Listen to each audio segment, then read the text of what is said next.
Whoa, there she is in all her glory.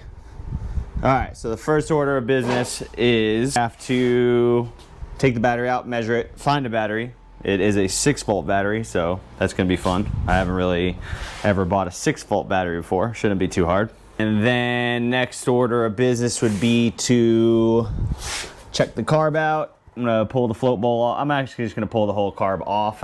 Not really sure what to expect. It can't be too crazy. It's not rocket science. So we're going to start with the battery, get this thing to spark, and then move our way to the carburetor. See what we can do. Remove the seat. Oh, wing nuts. That's great. I didn't have to go to the toolbox. Oh, hell yeah. I mean, I would like to find a smaller battery so these wing nuts don't stick out so far. I don't know much about the 6-volt world, but we're about to learn. Luckily, we got what's called the internet. Cool. Goes right there. There it is. That's a tall battery. Holy shit. All right. No clue what I'm looking at, but we're about to find out.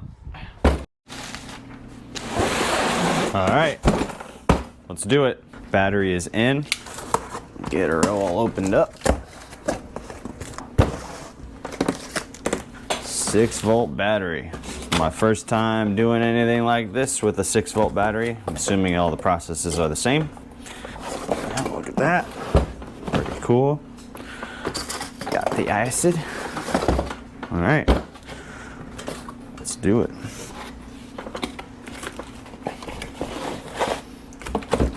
You gotta take these guys off. Boom, boom, boom. And you gotta fill it up to the upper level. I've done this before on normal batteries. On 12-volt batteries. You just follow this. You're supposed to wear gloves. Go ahead, poke a little hole in these. I'm just gonna use these scissors right here. There you go.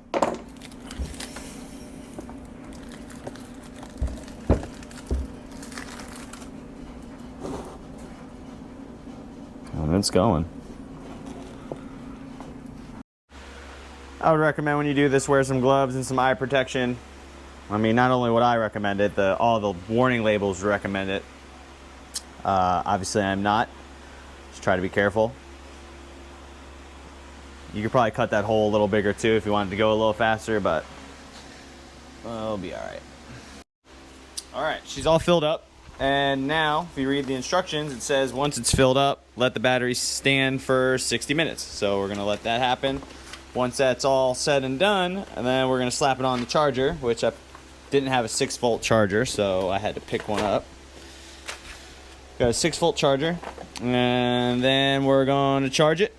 And I'm gonna check the level, make sure all the levels is normal, and if anything, it says to have some acid left, so I'm probably gonna just use the rest of that. We'll be right back. Let's let it sit for an hour and get it on the charger. All right, so while we're waiting for the battery to charge, we're gonna switch the ignition because I do not have a key for this thing. And I mean, that's not the best spot in the world, but it's a spot and we're not gonna change it right now because we wanna just make sure this thing fires, and we'll get to that later. But as of now, that's the spot. I don't love it, but burn my hand every time I wanna frickin' turn this bike off, but you know, hey, maybe this key just fits in there. That'd be great. Probably not, right? What? I thought all cheap keys were the same. That's annoying. Isn't even that heavy. Yep, not even tight.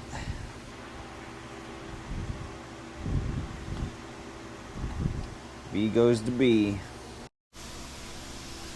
Alright, we're leaving the brake light unattached at the moment because 1, there is not a brake light. I have to add one. And 2, it is ran really weird. So I'm going to rewire that whole little brake light if we get this thing firing. Honestly, I don't like how any of these wires are ran through this little hole in the frame. So I'm probably going to have to address all of these wires that are leading to the ignition. And I mean, if we're on that, if I was keeping this bike, which I'm going to at least ride it, I don't like the position of this ignition either. I wouldn't mind this ignition being at least on the other side of the bike. I don't like kicking past my keys, which is exactly what you're doing with the kickstart.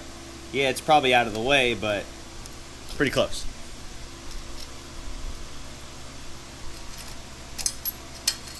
It's a terrible spot. put that there for now so we don't lose it. We gotta take that spare off or it's gonna break. Let it sit for a while, so now we're gonna use our, I mean, this says it's like a smart charger, trickle charger. This says charge it for an hour. I'm gonna see what this does. Let's give it a shot. We're gonna let that guy do its thing and check back in a little bit. Let's go ahead and slap her in here. The floor, and I'll zip tie this to something. And cool. Oh, brother. So now, this bike's been sitting for quite some time. So before kicking it over, I want to pull off the spark plugs and maybe pour a little bit of oil into the cylinder, down into the cylinders. Because again, I don't really know how long this thing has been sitting. So we're gonna go and pull this off. Yeah, we're gonna put a little bit of oil down there, just so it's not like completely dry when we kick it over. I'm not gonna go too crazy with the oil, but you know, just enough. I'm entirely sure which oil I'm gonna use. I was looking on the internet. People are saying like a light oil. Some people are using Marvel Mystery Oil. Some people are using two-stroke oil. So there's a lot of options. I'm probably just gonna use what I have here. It's not gonna be the end of the world. This thing's probably gonna smoke a little bit, so we're gonna go and do that. And I'm gonna slowly crank it over with my hand, get it moving, and then see if we can get this thing to spark. That should be plenty. Might foul out some plugs. And we're gonna crank this over by hand, lightly. We're not gonna force anything. This should be pretty easy. We move it. There's not much oil in it, so it's either all, you know, down in the crankcase, which is gonna sump out. I'm gonna add a little bit here, give it a little, one of these, and I'll ground it right to the ground. I'll freaking right there. Put it right to a nice ground. Look, that's a good ground. Just like that.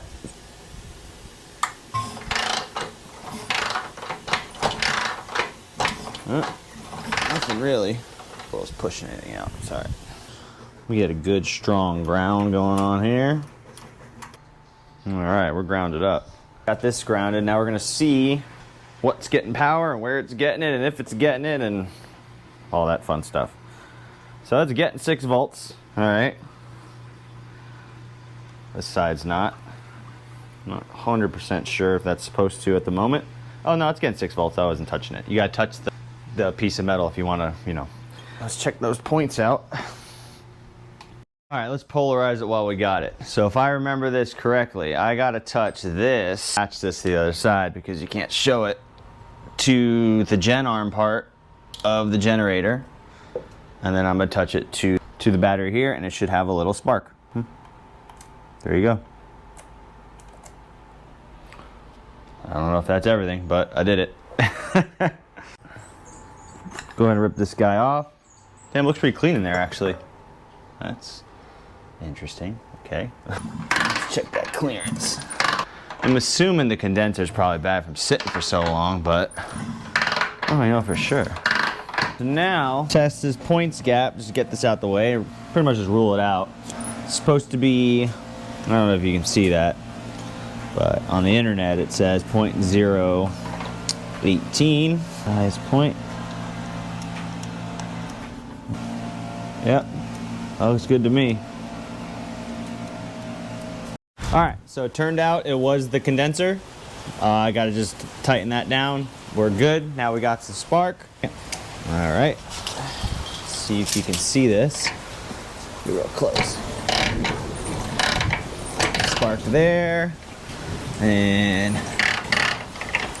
spark there. Alright, now we're sparking. So now, see if we can get this thing to, like, you know, get a little rumble. Pretty sure I'm gonna need like a rebuild kit for this. I never really dealt with Linkert before, but again, it's a carburetor. It's not rocket science. Can't be too hard. All right, let's go. We got spark, so let's make sure there's nothing crazy going on in here before we try to kick it over. So badly. Oh, never mind. It's my first time dealing with one of these, so.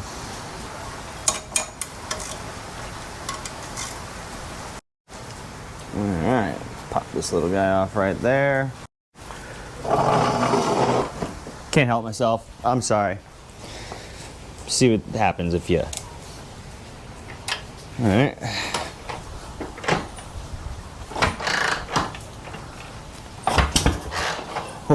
Oh, brother.